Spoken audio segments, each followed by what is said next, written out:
Hello বন্ধুরা, কেমন আছো সবাই? আমি Sonali. Welcome to my channel Meri Duniya Mein. সকাল সকাল ফ্রেশ হয়ে চলে গেলাম ব্রেকফাস্টের টেবিলে। প্রথমেই নিয়ে নিলাম ওট মিল্ক। এছাড়া এখানে হেলদি অপশনই বেশি।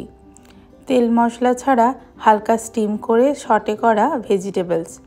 এছাড়াও আছে আরও নানা রকম অপশন, ব্রেড, ক্রোসেন্ট, ফ্রুটস, আরও অনেক কিছু।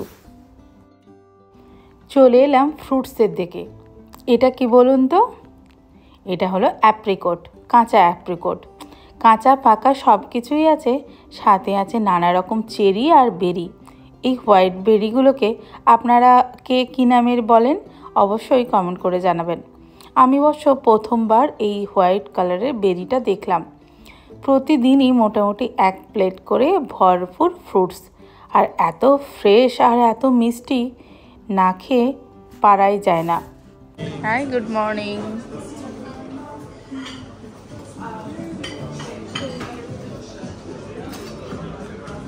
হ্যালো আরু, কি নিচ্ছ বিটু?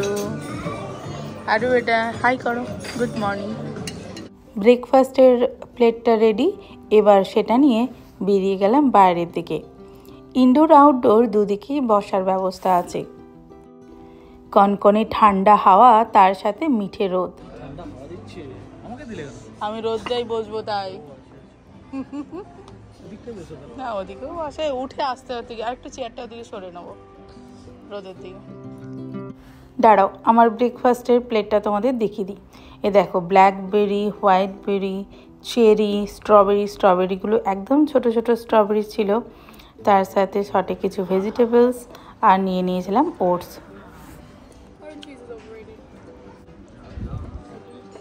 আর ওই হোয়াইট বেরিটা ট্রাই করিস, টেস্ট করিস, ব্যাপক খেতে মিষ্টি।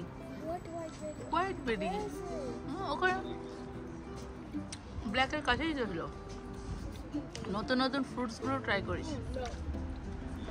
আরও ব্যাপার, তুমি তোমার মতো নিয়ে খাও।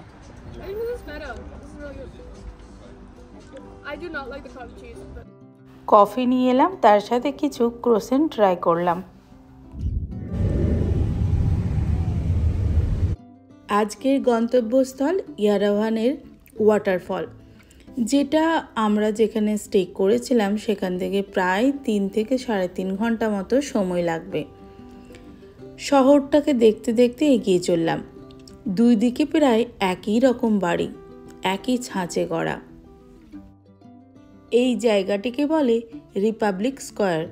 প্রতিদিন যাতায়াতের পথেই এই জায়গাটা আমাদের পথে আসছিল। প্রতিদিন জায়গাটাকে দেখে যেতাম।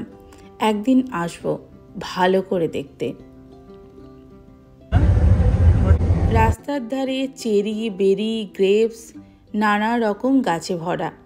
কিছু কিছু গাছে ফলও ধরে আছে এখনো। আমরা জন ভাইকে তাই জিজ্ঞাসা করছিলাম যে এখানে এই ফ্রুটসের সিজন কখন। তো উনি বললেন যে আরও কিছু দিনের মধ্যেই ওটা পাকতে শুরু করবে, মানে ওই জুলাইয়ের ফার্স্ট উইক, সেকেন্ড উইক নাগাদ সব ফ্রুটস মোটামুটি পেকে যাবে। একদিকে ছিল গ্রেপসের বাগান, আর ওই দেখুন ওদিকে অপর দিকে আছে অ্যাপ্রিকটসের বাগান। অ্যাপ্রিকটও কিন্তু হয়ে আছে দেখতে পাচ্ছি গাছে। বিভিন্ন জায়গাতেই দেখছি গাড়ি দাঁড় করে মানুষ ফ্রুটস কিনছে বা ফ্রুটস খাচ্ছে। অ্যাপ্রিকট বাগানের পাশাপাশি আবার মানুষজন অ্যাপ্রিকট সেলও করছিল।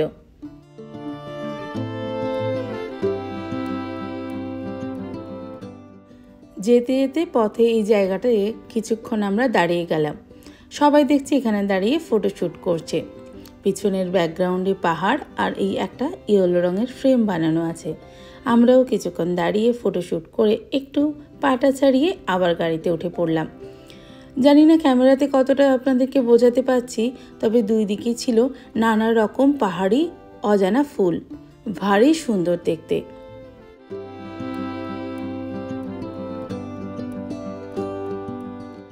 ধীরে ধীরে করে পাহাড়ের ওপর উঠতে থাকলাম।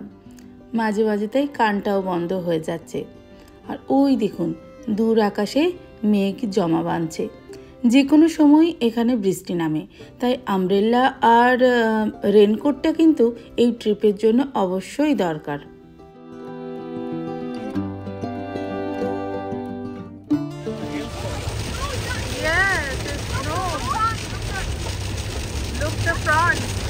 want a vlog? Yes, no. Bro, eyes, bro. Not Maybe Bob was only. right. ঝেঁপে শুরু হলো বৃষ্টি। শুধু বৃষ্টি বললে বোধহয় ভুল হবে, বলা যেতে পারে বরফ বৃষ্টি। কাঁচের সামনে দেখছিলাম বরফের কোনাগুলো জমে যাচ্ছিল। প্রথমে গাড়িতে উঠে ভাবছিলাম সামনের কাঁচটা কেন বিভিন্ন জায়গায় ক্র্যাক আছে। এখন তার কারণ বুঝতে পারলাম। জন ভাইকে জিজ্ঞাসা করতে উনিও তাই বললেন যে এত এখানে যখন তখন বৃষ্টি হয় আর এই তার সাথে বরফের টুকরো আসে, তাতে লেগেই এই কাঁচের অবস্থা। কতবারই বা ওনারা কাঁচ বদল করবেন। যা বৃষ্টি হচ্ছে কি জানি আজকে জলপ্রপাত দেখতে পাবো তো, সেটা নিয়ে বড় দুশ্চিন্তা হচ্ছিল। পৌঁছে গেলাম গন্তব্যস্থলে। তখনও বেশ ঝমঝমিয়ে বৃষ্টি হচ্ছে। গাড়িতে 10 মিনিট মতো বসেছিলাম, কিন্তু আর অপেক্ষা করতে পারলাম না। এত কষ্ট করে এত দূর এসেছি, এখান থেকে ফিরে যাওয়ার জন্য কি না, জল ঝড় বৃষ্টি যাই হোক জলপ্রপাত তো দেখতেই হবে। পৌঁছে গেলাম আমরা সেই ওয়াটারফলের কাছে।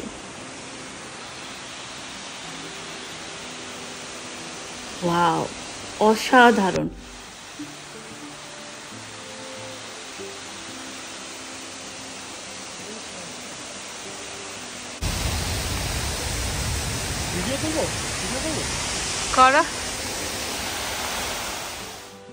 দিনটা ছিল অ্যাডভেঞ্চারপূর্ণ। জলের স্রোতের আওয়াজতে আপনারা বুঝতেই পাচ্ছেন যে কত জোরে এই জলপ্রপাতের জল নিচে আসছে পাহাড়ের বুক চিরে। তারপর আবার অঝোরে বৃষ্টি। পাথরের সিঁড়িগুলো সব ভেজা, তবুও আস্তে আস্তে ওপরের দিকে একবার উঠে গেলাম। ভয় লাগছিল কিন্তু বেশ, পাও স্লিপ হচ্ছিল কখনো কখনো। উপরে উঠে কয়েকটা ফটো ভিডিও নিয়ে আবার ধীরে ধীরে আমরা নিচে নেমে এসেছি।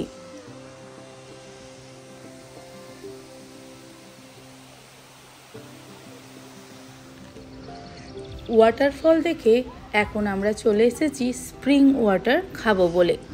পথে যাওয়ার সময় আমাদের জন ভাই বলে দিয়েছিলেন যে এখানে স্প্রিং ওয়াটার আছে, তার টেম্পারেচার আবার 53 থেকে শুরু।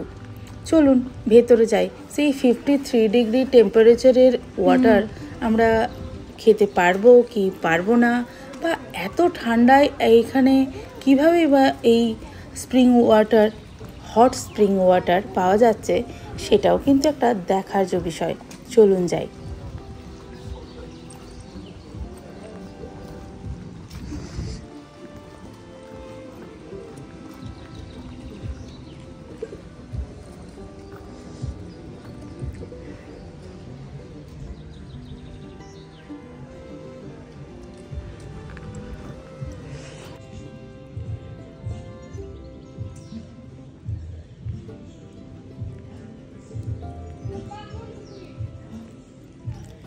এই দেশের 80% লোকই নিজেদের ল্যাঙ্গুয়েজেই কথা বলতে অভ্যস্ত।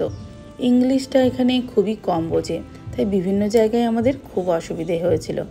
উনি কিছু টাকা এখানে পে করে কিছু আমাদের জন্য গ্লাস নিয়ে নিলেন জল খাওয়ার জন্য।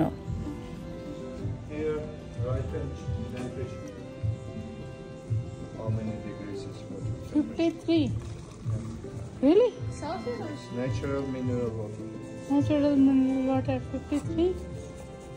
Chilling cold, yeah. Celsius. Try it. Try. It's hot. What is No, this? it's hot. In every so that's place, different temperature. Different temperature. Yeah. Is this hot? This is Look, 53. very good. I know. And it's natural, coming from mountains. This is a sweet one. Smoking. Look at one. Oh, look at the taste, man. Wow. This taste is awesome. কিছু জিনিস ভাষায় হয়তো আপনাদেরকে প্রকাশ করে বোঝাতে পারবো না, কিন্তু সত্যি জলের যে এত ভালো স্বাদ হয় এখানে জল না খেলে হয়তো বুঝতে পারতাম না। It's hot, but it's tasty water. Got it, yeah. Its temperature is 50. This is This is 50, yeah. Okay I don't like this. It's like RN. Which I mean, I need. Next জলটা খেতে গেলাম যেখানে, ওখানে temperature ছিল 50 degree, আর সেই জলের স্বাদটা কিন্তু একদম আবার অন্যরকম। এরকম দেখতে পাচ্ছ অনেকগুলো কিন্তু জলের জায়গা, এখানে জল বেরিয়ে আসছে, আর প্রত্যেকটা স্বাদ আর টেম্পারেচার কিন্তু আলাদা, কিন্তু জলগুলো বেরোচ্ছে আবার একই স্রোত থেকে। কি অদ্ভুত, তাই না? এই দেখো এখানে আবার 45 ডিগ্রি টেম্পারেচার।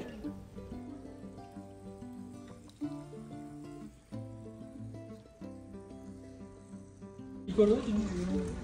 নেবে তুমি, নিয়ে খাবে। 35. আমরা সমস্ত জায়গার জলই টেস্ট করলাম, অসাধারণ ছিল এই অভিজ্ঞতা।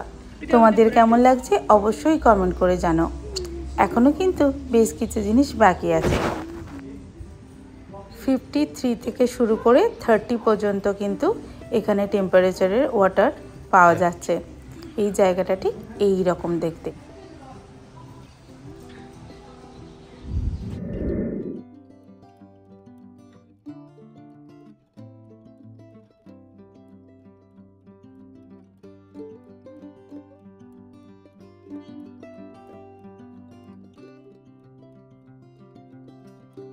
এখন আমরা চলে এসেছি লাঞ্চ করতে।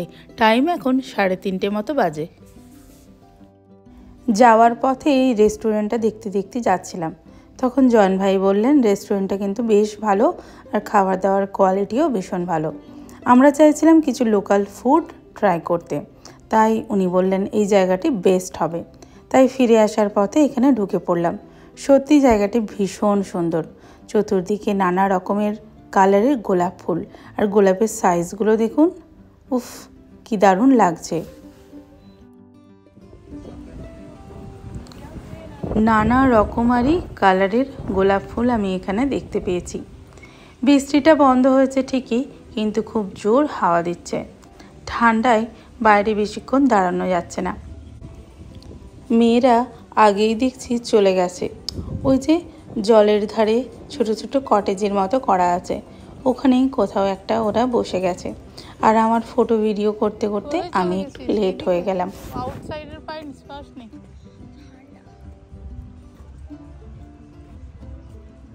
কি সুন্দর সুন্দর গোলাপ ফুল দেখেছিস? দারুণ, গোলাপের কালারটা কি সুন্দর।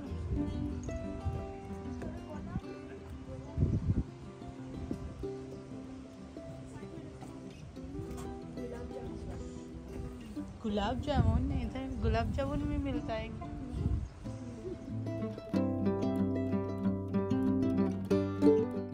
অর্ডার করে নিয়েছিলাম কিছু লোকাল ব্রেড, এর নাম লাওয়াস, আর একটা ব্রেডের নাম ভুলিকিচি। যাকে 2 ধরনের ব্রেড অর্ডার করে নিয়েছিলাম, তার সাথে ছিল ফ্রেঞ্চ ফ্রাইজ, এখানে লোকাল একটা ড্রিঙ্কস, আর সাথে ছিল গ্রিল চিকেন আর ট্রাউট ফিশ। এটাও এখানকার লোকাল ফিশ। স্বাদ ছিল অসাধারণ, দারুণ একটা লাঞ্চ আর ডিনারের মাঝামাঝি ব্রাঞ্চ হয়ে গেল বলতে পারি। সব সেরে আবার হোটেলের দিকে রওনা দিলাম। তোমাদের এই ভিডিওটা কেমন লাগলো অবশ্যই কমেন্ট করে জানিও। ভালো লাগলে লাইক, শেয়ার আর কমেন্ট করতে ভুলবে না যেন। আর যারা এখনও সাবস্ক্রাইব করোনি please subscribe my channel. Bye bye, আবার দেখা হবে নতুন কিছু নিয়ে।